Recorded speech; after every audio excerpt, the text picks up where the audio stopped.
Hello everyone, I'm Omegon. This is the first video. I hope it goes well. I'm going to discuss with you the 2015 general election in the United Kingdom. Well, it was quite an interesting result, really. I don't think anyone thought Cameron would actually get a majority government, but he did. Congratulations. 5 more years. Leave it at that, shall we? Although it's undoubtedly going to pop up, someone's going to mention that the United Kingdom Independence Party did get more votes than Liberal Democrats and the Scottish National Party, but the Scottish National Party got quite a number of seats, unlike UKIP, who only got 1. I'm kind of glad it wasn't 2. Although mainly because I am in Kent and I've seen enough purple signs to drive me utterly insane. So much purple. It's maddening. So let's talk about this.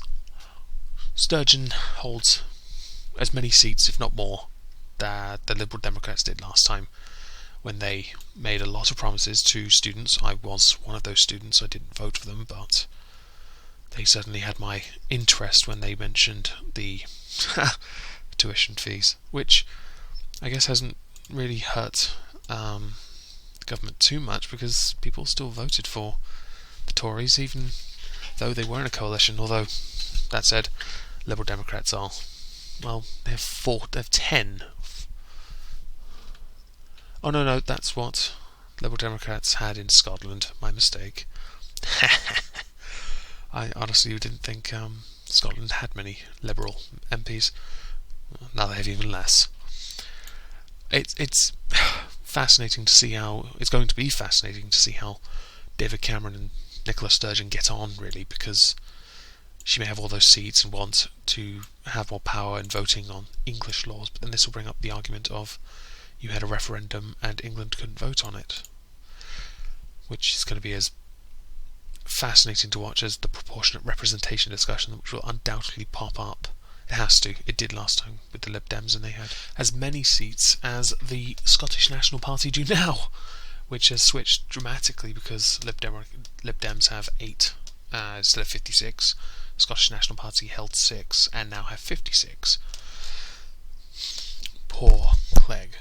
Although he's resigning from his position, he still gets to keep his seat. I wonder if he'll have the common decency to resign from his position and give it up to somebody who deserves it, who will do what they say, keep their promises, not U-turn in their quotation coalition here.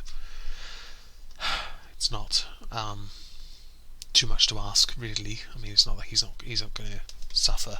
He'll find a job, unlike quite a lot of people who have for the last 5 years really had it tough. I am one of those people. I've had to go through the back to work scheme, the work program, and especially in the area I live in, where you have to travel everywhere by public transport, and you can't really do much. You have to just keep on trying. Anyway, enough of that. I'll discuss the work program some other time when I'm better prepared, unlike this time where I'm not, and it shows. Anyway, enough of that. I thought I'd also just indicate some of the interesting Facebook remarks. Some have quite clearly indicated they are Labour supporters, and they're fairly upset, wondering if they'd walked into trees and the results have been concoctions from our own deluded minds, concussions and whatever. And others that are saying, if you voted UKIP, please unfriend me, I will not be associated with racists. Bravo, you ignorant idiot, fool, tool, whatever you want to be, really. Intelligence is not one of them. I didn't vote UKIP, but I know that they are not a racist party. There are minorities within every area of society that are generally retarded in their own unique way, whether it be feminism with their more radical feminists that don't even like themselves, to the religious radicals. I would box in some kind of education, because you have private and then you have state, comprehensive and homeschool. Homeschool. You're a special bunch. And privileged, no doubt. But I'm not such a fan of individuals who make assumption based on just trying to find someone to blame. or accused of being racist, even though they're not. And although there are, as I said, some that are. I used to live, on a side note here, I used to live around the corner from a house that had very bold British National Party stickers in their windows. I lived opposite my university, and nobody said a thing, and yet most of the students were Green or Liberal. You'd think they'd be offended, or they would have. It was quite common to egg someone's house, so you'd think someone would have done something, but no. Anyway, how does this... In my area, we have a Conservative MP, and sitting, standing, continuing.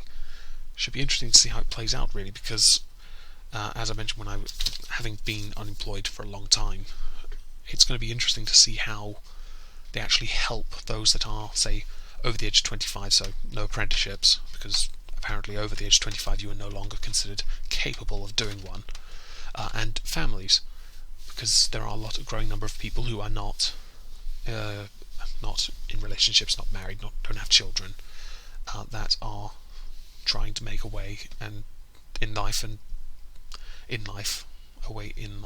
and struggling, because it's just what it is, really. And rather than blaming anyone, because that's stupid, we keep plugging and hoping for the best, and hopefully, with the austerity, hopefully at some point reducing, then the quality of life will improve. Of course, my fingers are crossed on that one. Praying to a fictitious deity, the usual, but I don't ever do. Let me know what you think in the comments, please. I would greatly appreciate it. And I will try and possibly do something on the work program, full written something.